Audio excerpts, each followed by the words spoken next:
The examination room was silent except for the soft hum of the medical pod.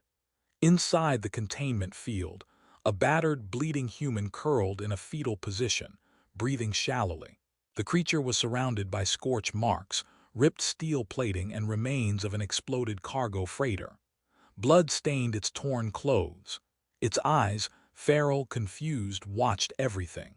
Dr. Krill Vex, a 12-limbed Thorkian xeno-veterinarian, hovered at the edge of the room.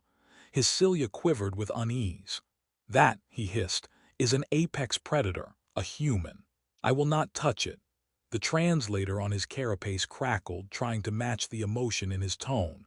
From behind him, a soft but firm voice answered, "It's not dangerous. It's terrified."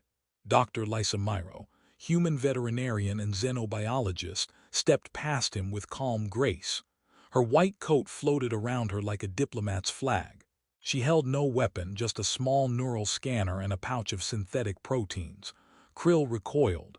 "You cannot possibly think that thing deserves compassion. It destroyed half the orbital station." "It was attacked first," she replied, stepping up to the stasis field. "Protocol says any sentient creature in medical distress must be treated." He bit a Varnaxian security officer. He was being stunned.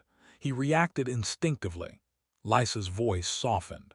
"You would too if you woke up strapped to a lab bench in pain with 3 species poking into your head." Krill sputtered, "It is feral. You don't domesticate humans." She looked back, her eyes tired. "He's not feral. He's my partner." The room fell into silence. Krill's mandibles stopped moving. Lysa tapped the control panel, lowered the stasis field, and stepped inside. The human tensed, growling low in his throat.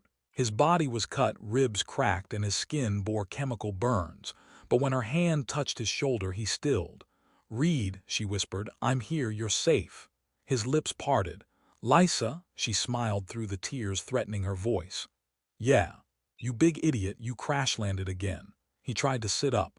"The kids, the shuttle, they made it, all of them. You got them out before the drive exploded." He relaxed, tears pooling in his dust-caked eyes. Krill stared, stunned. "He understands you. He understands a lot, including fear."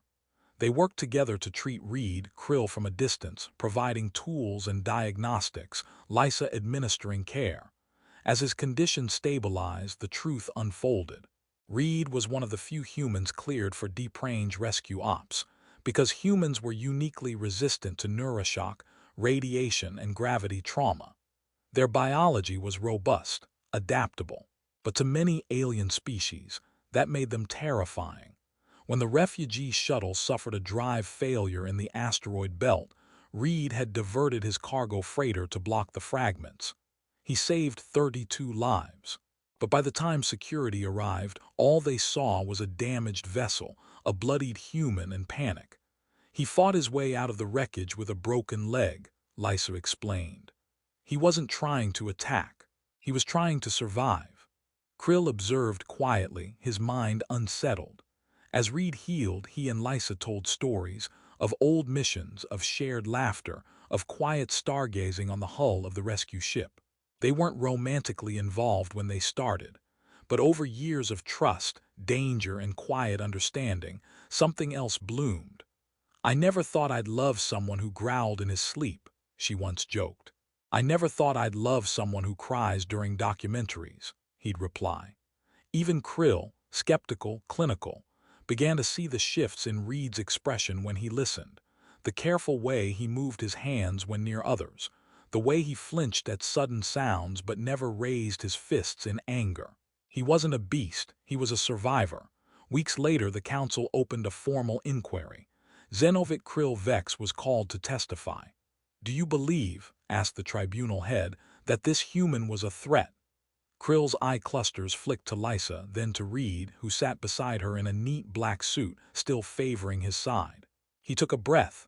"I believed the stories, I believed the fear, I believed they were monsters." He turned fully. "But I was wrong." Murmurs rippled through the chamber. "This human saved lives. He displayed intelligence, restraint, and empathy even while in pain. He is not a predator. He is a protector." The judge narrowed her gaze. Do you think humans deserve reintegration into interstellar society? Krill hesitated. Then I think we may need them more than we admit. The verdict lifted Earth's species classification from cautionary apex to conditional sentient status. Reed was offered a formal commendation. He declined. Instead, he returned to his work, rescuing lives, fixing ships, and petting every confused alien critter he encountered. He and Lysa eventually married. On a moon where gravity sang in chords and the trees glowed gold, they built a clinic for complicated patients. And sometimes Krill visited. He still didn't like dogs, or humans shouting, or meat, but he liked Reed. Because he had learned something vital. The scariest creatures weren't always dangerous. And the ones begging for mercy might be the ones who end up saving you. Beneath a sky filled with alien constellations, an old predator sat beside an alien healer, and they watched the stars rise together, finally, without fear.